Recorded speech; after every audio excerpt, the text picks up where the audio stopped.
Hello friends, welcome to my YouTube channel. आज की हमारी इस वीडियो में हम इंडिया की उन सिटीज़ के बारे में पढ़ेंगे जिनके कुछ निकनेम रखे गए हैं। उनके पीछे भी कुछ हिस्ट्री थी, तो कुछ ऐसी सिटीज़ भी हैं जिन्हें कई दूसरे नामों से भी बुलाया जाता है। तो चलिए जानते हैं कि उन सिटीज़ के क्या निकनेम हैं और वो निकनेम क्यों रखे गए थे। Nickname of Indian cities across the country. In cities के अगर ये निकनेम रखे गए थे तो उनके पीछे यहाँ पर क्या हिस्ट्री है, ये हम आज जानेंगे।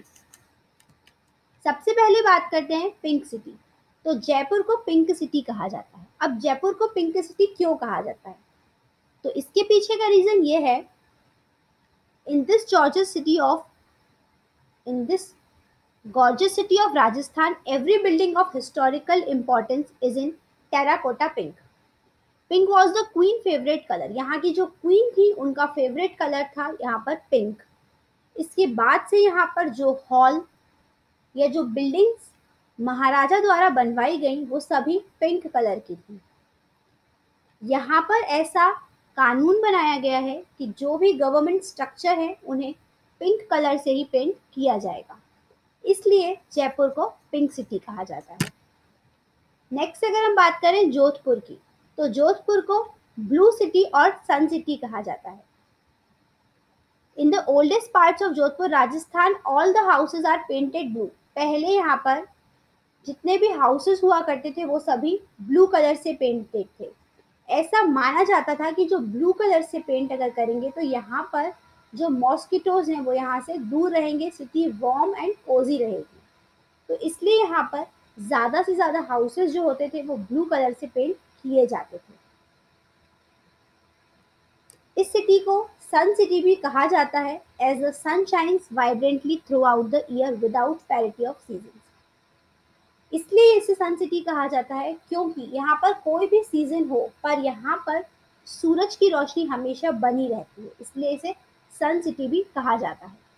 उदयपुर को सिटी ऑफ लेक्स कहा जाता है। सिटी ऑफ लेक्स उदयपुर को इसलिए कहा जाता है क्योंकि यहाँ पर बहुत सारे ऐसे लेक्स और वाटर रिजर्वायर्स हैं जिनके लिए ये सिटी फेमस है। उनमें से कुछ हैं लेक पिछोला, फतेह सागर, बड़ी धैबर, सागर स्वरूप लेक और धूंध तलई। ये वाटर रिजर्वायर्स हैं जो कि उदयपुर में, इसलिए इसे सिटी ऑफ लेक्स कहा जाता है।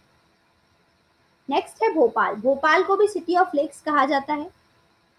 जैसे कि उदयपुर है, उदयपुर में बहुत सारे लेक्स हैं इसलिए उसे सिटी ऑफ लेक कहा गया। इसी तरीके से मध्य प्रदेश के भोपाल में भी यहाँ पर बहुत सारे आर्टिफिशियल वाटर बॉडीज भी हैं और नेचुरल वाटर बॉडीज भी हैं।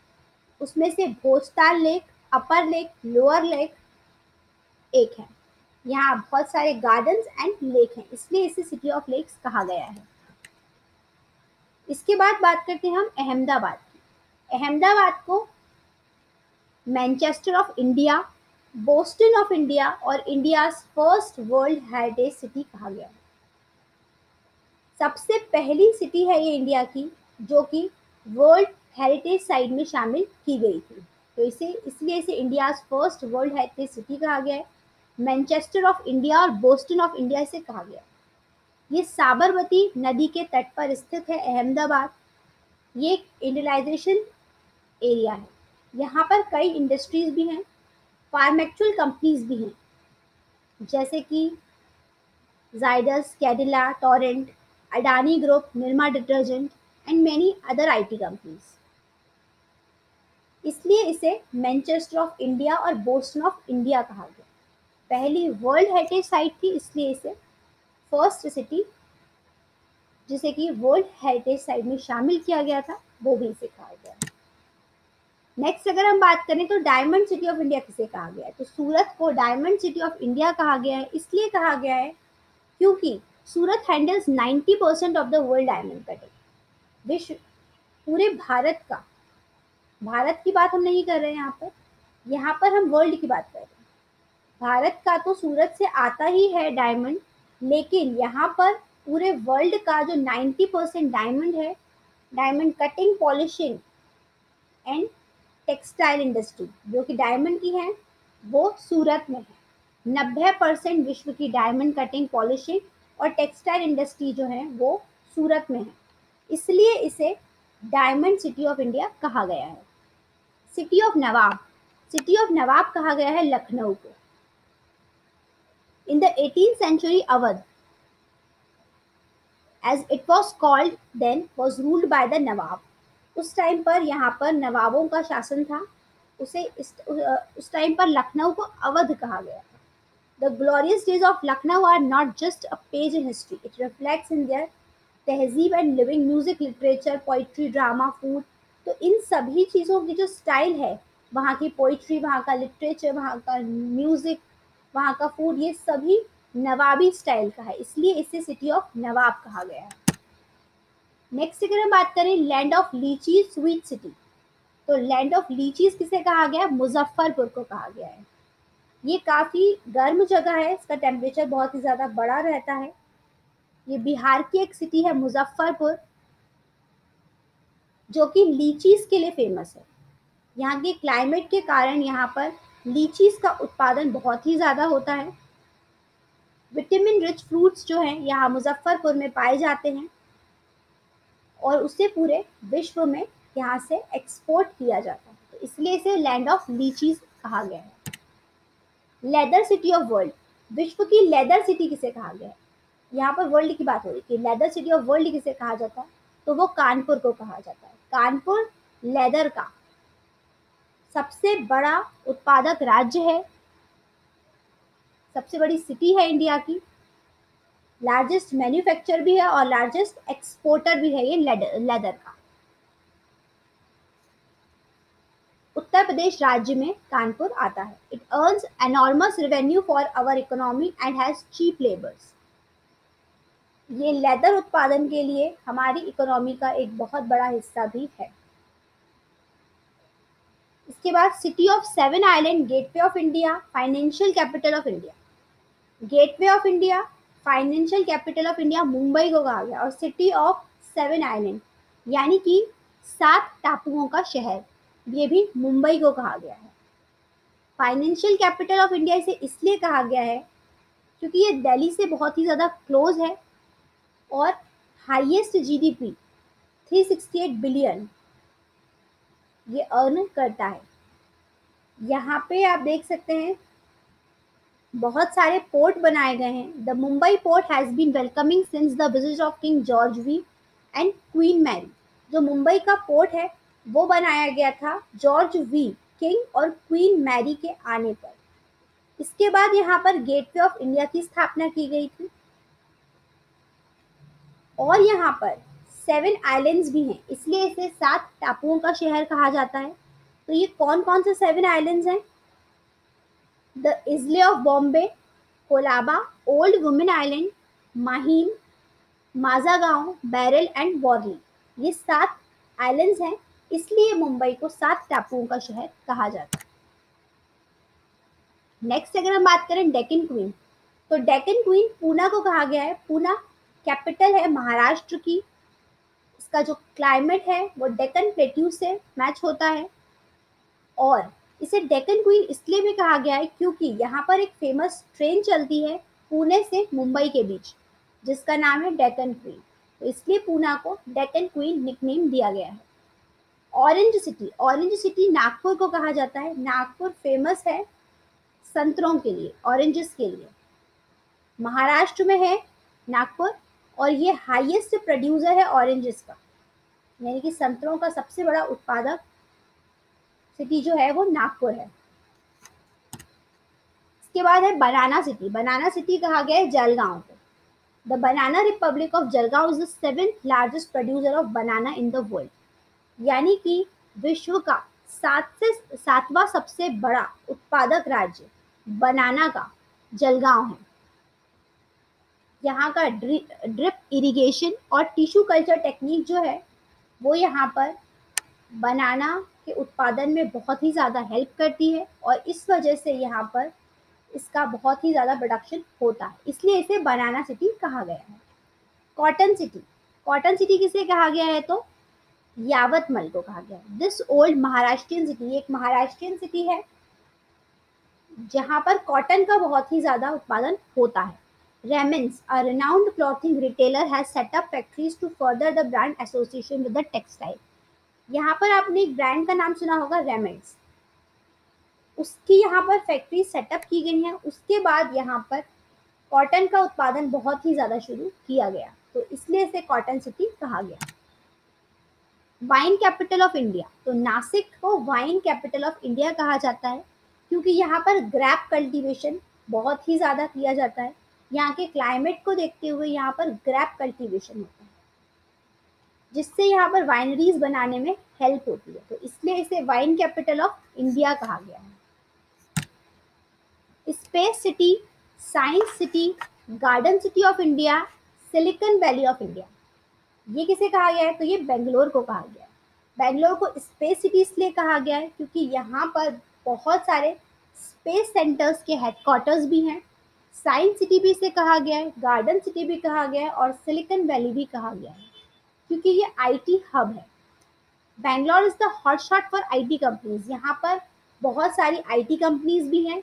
दूसरी बात, स्टार्टअप्स भी इंडिया के ज़्यादातर आपको बैंगलोर में ही मिलेंगे, इसलिए इसे Silicon Valley, green spaces adorn the city and needless to say, यहाँ पर सिलिकॉन चिप्स यानी कि इलेक्ट्रॉनिक कंपनीज वाली जगह भी इसे कह सकते हैं। यहाँ कई आपको इलेक्ट्रॉनिक्स कंपनीज भी मिलेंगी, इसलिए इसे साइंस सिटी, सिलिकॉन वैली भी कहा गया है। यहाँ पर बॉटनिकल गार्डन भी है, जिसमें से एक है क्यूरिपा memorial park, M N Krishna Rao park are some of them. तो ये आईटी हब भी है, science city, space city, garden city and Silicon Valley भी इसे कहा गया है, यहाँ पे याद रखिएगा। फिर है Rome of the east, cradle of Indian banking. East का रोम किसे कहा गया है और क्रैडल ऑफ इंडियन बैंकिंग, तो ये मैंगलोर को कहा गया है। इसे रोम क्यों कहा गया है? क्योंकि ancient Rome is one of the ancient cities in the world and Mangalore nonetheless has a lot of antiquity attached to it, यानी कि ये बहुत ही, रोम भी जिस तरीके से एक पुरानी सिटी है, उसी तरीके से मैंगलोर भी एक बहुत ही पुरानी सिटीज़ में से एक है, जिसका आर्किटेक्चर, उसके स्टैच्यूज, जो ब्रॉन्ज स्टैच्यूज हैं वहाँ पे, ओल्ड चर्चेस हैं, हिस्टोरिकल बिल्डिंग्स हैं, उसकी वजह से इसे रोम ऑफ द ईस्ट कहा गया, यानी कि ईस्ट का रोम इसे कहा गया है। Karnataka as such has given rise to Canara Bank, Corporation Bank, State Bank of Mysore, Karnataka Bank, Syndicate Bank, Vyas Bank, Vijaya Bank. Mangalore has a vital role of play. यानी कि जिस तरीके से कर्नाटक में नए नए बैंकों की यहाँ शुरुआत की है, इसलिए इसे क्रैडल ऑफ इंडियन बैंकिंग भी कहा गया है।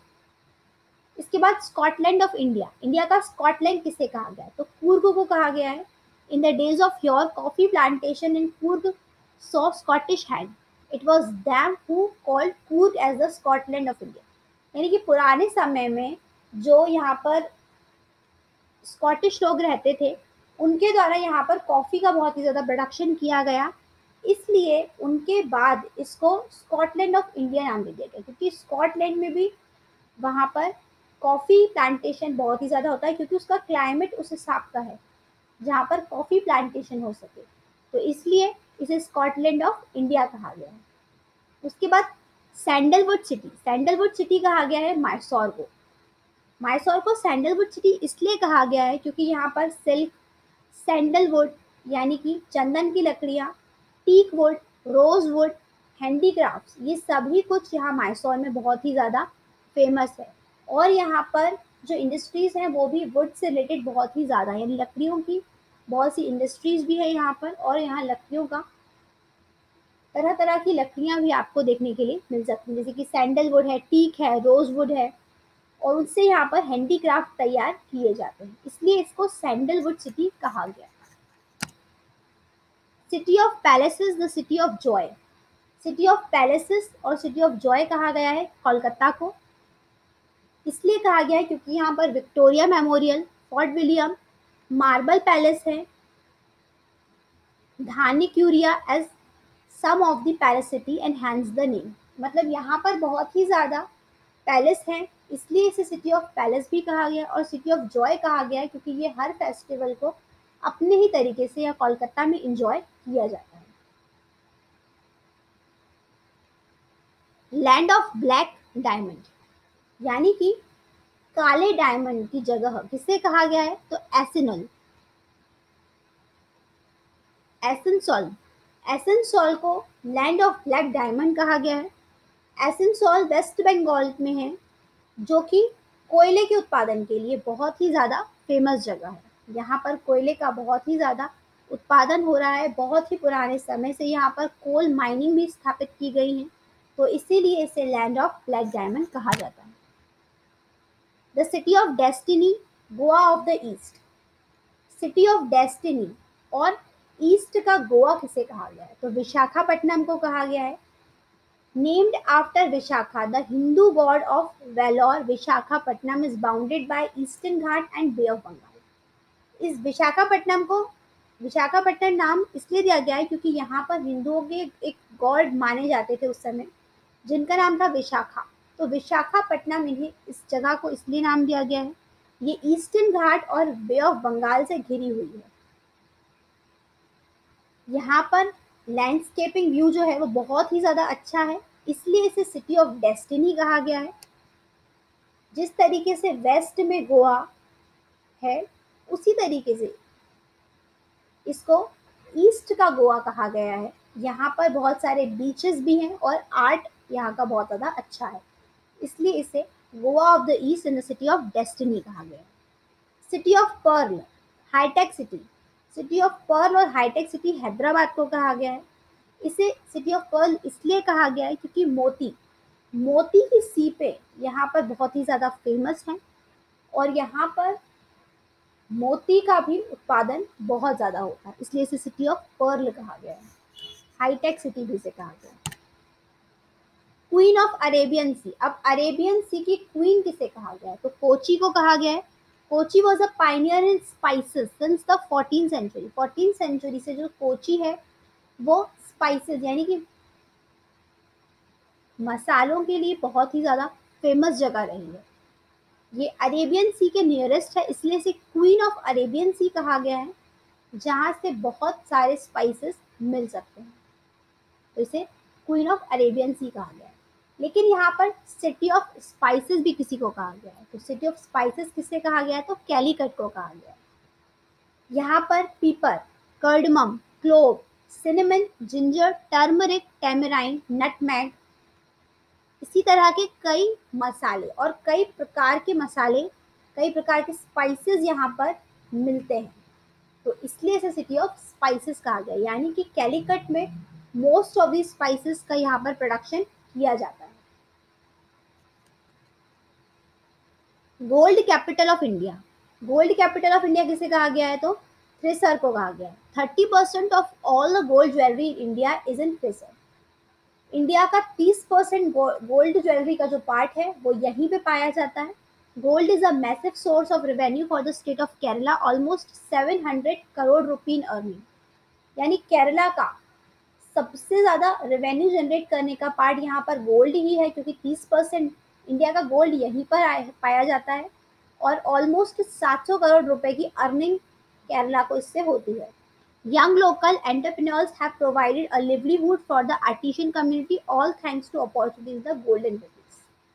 यहाँ पर जो आर्टिशन कम्युनिटी है उसे बहुत ही ज़्यादा प्रॉफिट है इससे, और गोल्ड बिजनेस यहाँ पर मेन अपॉर्चुनिटी है लोगों के लिए, क्योंकि यहाँ पर 30% इंडिया का गोल्ड ज्वेलरी पाई जाती है।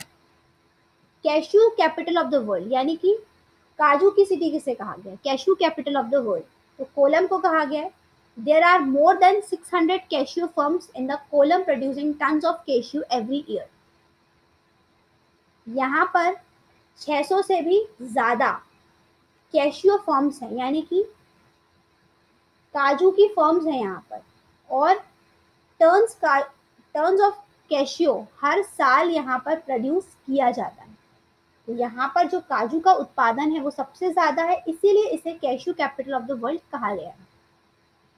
The city of festival, city of festival कहा गया है मदुरई को, और Athens of the east, east का एथेंस और सिटी ऑफ फेस्टिवल मदुरई को कहा गया है क्योंकि यहाँ पर 100 से भी ज़्यादा टेम्पल्स हैं। मीनाक्षी मंदिर यहाँ का फेमस टेम्पल है। तमिलनाडु में मदुरई है और यहाँ 100 से भी ज़्यादा टेम्पल्स पाए गए, इसलिए इसे सिटी ऑफ फेस्टिवल कहा गया। गेटवे ऑफ साउथ और डेट्रॉइट ऑफ एशिया। अब साउथ का गेटवे और डेट्रॉइट ऑफ एशिया कहा गया है चेन्नई को। ये ऑटोमोबाइल्स के लिए बहुत ही ज़्यादा फेमस है। यहाँ पर ऑटोमोबाइल्स मैन्युफैक्चरिंग कंपनीज हैं, जैसे कि फोर्ड है, BMW है, रेनॉल्ड है, निसान, इस तरह की कई कंपनीज ने यहाँ पर स्टार्टअप किया था, तो इसीलिए इसे गेटवे ऑफ साउथ और डेट्रॉइट ऑफ एशिया कहा गया। अब Manchester of south India. South India का मैनचेस्टर किसे कहा गया है, तो कोयम्बतौर को कहा गया है। कोयम्बतौर टेक्सटाइल के लिए बहुत ही ज़्यादा फेमस है, टेक्सटाइल एंड क्लॉथिंग के लिए। Paris of the east. East का पेरिस किसे कहा गया है, पौंडीचेरी को कहा गया है। पौंडीचेरी को इंडिया का एक मिनी पेरिस कहा गया है। Switzerland of India. इंडिया का स्विट्जरलैंड किसे कहा गया है, एवरीबॉडी नोज, कश्मीर को कहा गया है। कश्मीर को न सिर्फ इंडिया का स्विट्जरलैंड माना जाता है, बल्कि पैराडाइज ऑन अर्थ भी माना जाता है, यानी कि अगर धरती पर कहीं स्वर्ग है तो वो कश्मीर में ही है। तो धरती का स्वर्ग भी कश्मीर को ही माना जाता है, और स्विट्जरलैंड ऑफ इंडिया भी कश्मीर को निकनेम दिया गया है। Steel city of India, Pittsburgh of India. Jamshedpur को स्टील सिटी ऑफ इंडिया कहा गया है क्योंकि यहाँ पर कई स्टील सिटीज इंडस्ट्रीज फाउंड की गई हैं। ये लार्जेस्ट प्रोड्यूसर है स्टील का इंडिया में। यहाँ पर TISCO iron and steel industry भी फाउंड की गई थी। इसके बाद यहाँ पर दामोदर वैली प्रोजेक्ट जो है वो इंडस्ट्री से रिलेटेड है, वो भी यहाँ पर स्टार्ट किया गया था, और उसके बाद ही इसको स्टील सिटी ऑफ इंडिया का नाम दिया गया। Temple city of India. Temple city of India कहा गया है भुवनेश्वर को। यहाँ आप कंफ्यूज मत होइएगा, सिटी ऑफ फेस्टिवल मदुरई है, वहाँ पर भी बहुत सारे टेम्पल्स हैं, बट उसको सिटी ऑफ फेस्टिवल कहा जाता है। लेकिन टेम्पल सिटी कहा गया है भुवनेश्वर को, क्योंकि यहाँ पर जो टेम्पल्स पाए गए हैं वो बहुत ही ज़्यादा पुराने हैं। 500 से भी ज़्यादा preserved, over 500 temples dating as old as 2000, यानी कि यहाँ 500 कुछ ऐसे टेम्पल्स हैं जो 2000 साल से भी ज़्यादा पुराने हैं। तो यहाँ पर बहुत ही पुराने टेम्पल्स पाए गए हैं। यहाँ का सबसे फेमस टेम्पल है लिंगराज टेम्पल, और उनमें से कुछ टेम्पल वर्ल्ड हेरिटेज साइट में भी शामिल है, इसीलिए इसे टेम्पल सिटी ऑफ इंडिया कहा गया है। इसके बाद है सिल्वर सिटी। तो सिल्वर सिटी कहा गया है कटक को। Cuttack in Orissa is widely known for its art the silver filigree. Silver jewellery, artefact, utensils, सभी कुछ यहाँ पर बहुत ही ज़्यादा फेमस है। यहाँ पर सिल्वर की यूटेंसिल्स हैं, सिल्वर की ज्वेलरीज है, उसका बहुत ही ज़्यादा प्रोडक्शन होता है, इसलिए इसे सिल्वर सिटी कहा जाता है। Scotland of east. अब ईस्ट का स्कॉटलैंड किसे कहा जाता है, तो शिलोंग को कहा गया है। Ruhr of India. Damodar valley को रुहर ऑफ इंडिया कहा गया है। वेस्ट जर्मनी में रुहर एक रिच वैली थी, जहाँ पर कोयले का, आयरन का और स्टील का प्रोडक्शन बहुत ही ज़्यादा होता था। दामोदर वैली प्रोजेक्ट भी इसी से प्रेरित होकर शुरू किया गया था, इसीलिए इसे रुहर ऑफ इंडिया कहा गया है दामोदर वैली को।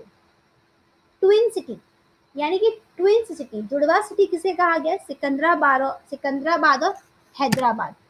गोल्डन सिटी, गोल्डन सिटी किसे कहा गया है, अमृतसर को। अमृतसर को स्वर्ण मंदिर के कारण गोल्डन सिटी नाम दिया गया है। यहाँ पर सिखों का फेमस मौजलियम है,